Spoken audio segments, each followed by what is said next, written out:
A D N. It's HeadphonesNeil!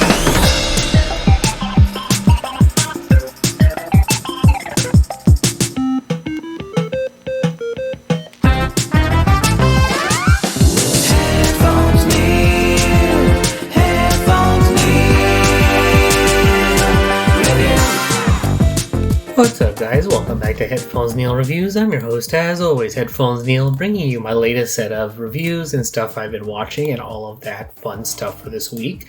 So, because Monument Valley 3 came out this week on mobile, desktop platforms, and all that good stuff, I restarted my Netflix subscription so that I could play the game, but also check out the second part of Season 6 for Cobra Kai. So I'm going to start off this particular review with that, in that we're basically in the period where it's all about this Sekai Tekai. We have all the different dojos from around the world competing. There's a lot of tension between the Miyagi-Do, Cobra Kai stuff, and then also the side stuff with Kreese finding out that Silver's still around.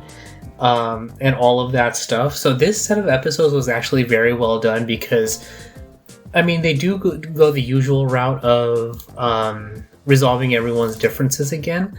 But what they also do is set everything up for the rest of the season, because the competition ends, but we have a mid-season finale thriller that I actually, even though I knew something about it, I didn't know exactly what happened, because I heard that someone dies in the show, and I was like, okay, well, it's probably like one of the main characters, like Johnny or Daniel, or maybe even Kreese, or one of their students or something like that. I'm like, okay, it's gonna be one of them, and we'll see what happens. But it actually turns out to be the main bad guy because of a big brawl that happens towards the end of the second part, and it's mostly an accident because the guy pulls out the knife that Kreese was trying to use on Silver and lands on it himself. So basically the second death in the entirety of this tournament.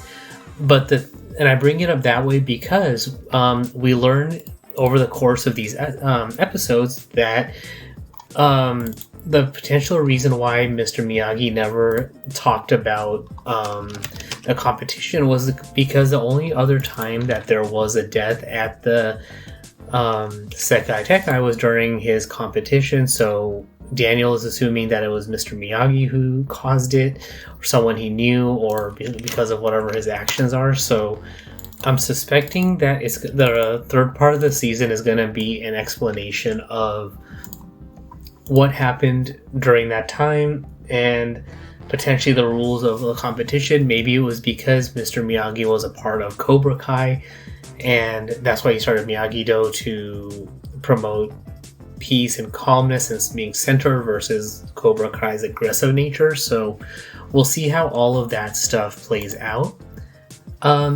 Otherwise, I also had a chance to finish playing the Doom 2 mod, Eviternity 2. Overall, a very good mod, a good sequel to the first. We start off the game right where the first one ended, and we learn about a new Archangel to defeat. And overall, I want to say my two favorite episodes of the game were the medieval level and basically the space heavenly level. The other three were fine. They were kind of not necessarily like a regurgitation from the first, but it's kind of providing that ascent into a more heavenly style of level and taking us there. So overall, a good mod. Definitely recommend it.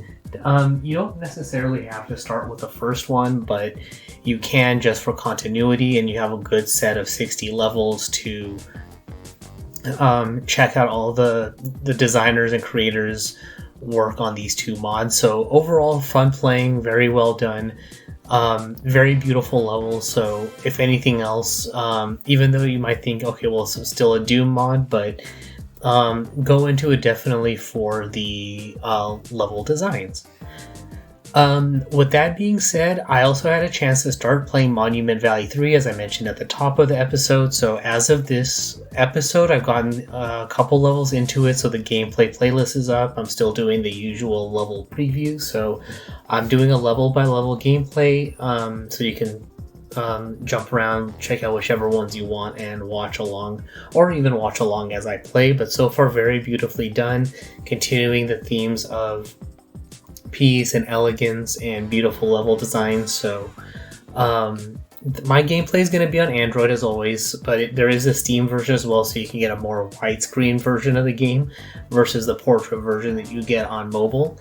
The game is available for Android and iOS. It does require a Netflix subscription to use, so you do have to sign into your Netflix account to play it, which kind of sucks for me, but still, I'm going to play it no matter what. So there is that. So far so good, very nicely done. If you've played the first two games, then you know what you're getting into as far as the level and puzzle design, and kind of a continuation of that story.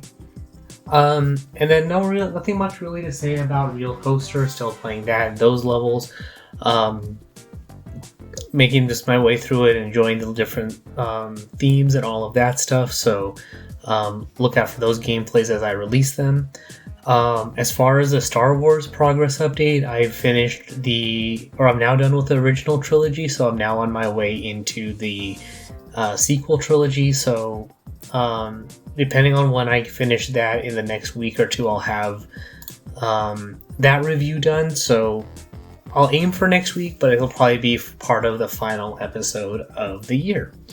I've also been continuing to watch Dune Prophecy. The fourth episode was particularly good, so the second and third for me kind of had a dip, but the fourth one picked up again, so I am still watching that. Overall, very well done. We get the new Emperor crowned. We have Ragnar playing a bigger role, more conversations with King Robert, the actor who plays him, as part of the Harkonnens and all of that stuff. So, definitely recommend watching it. It is a slow show, kind of like the movies, so be prepared for that going into it. I am watching Skeleton's Crew, that Star Wars show. It's alright. I'm going to hold off judgment till the end to see where they go with it.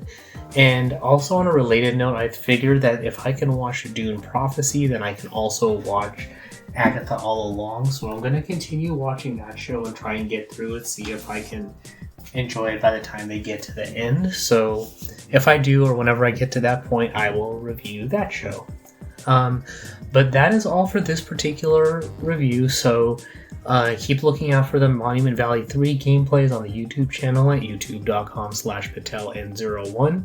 The website is HeadphonesNeil.reviews for past episodes, subscription links, supporting the show, and all of that good stuff.